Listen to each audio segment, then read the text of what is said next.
you think in your native language and then translate those thoughts when you speak a different one. But the reality is that each language you speak actually creates distinct neural pathways that shape how you perceive time, space, and even color before conscious thought occurs. I'm Viva Menti, and today we're going to explore how bilingual brains process reality differently and what this means for your cognitive flexibility. The words in your head are not just describing your thoughts, they are actually creating. Every language carves different neural pathways in your brain, shaping not just what you can say, but what you can think. You know that feeling when you are trying to explain something, and you think, there is no word for this in English? That is not just frustrating, it is your brain hitting a wall. Because here is what most people do not realize. The words you have access to determine which thoughts you can actually think. This happens to you more than you think. When you switch from English to Spanish, or from casual conversation to technical jargon, you are not just changing words, you are changing which thoughts your brain can easily access. Different languages literally unlock different parts of your mental library. And here is where it gets strange. Bilingual people do not just know two languages. They literally have two different personalities.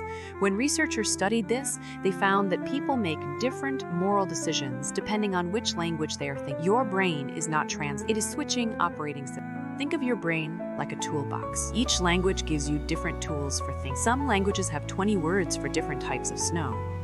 So speakers of those languages literally see snow differently.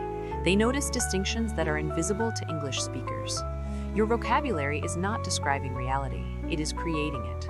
We are almost at the part that actually matters for your daily life. But first, you need to understand what happens when your brain switches between these different tool sets.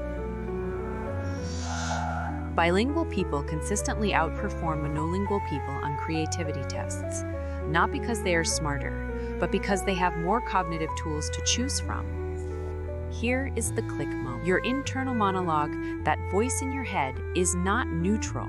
It is thinking in a specific language, with that language's cognitive tools and blind spots. When you switch the language of your inner voice, you literally change which solutions you can see.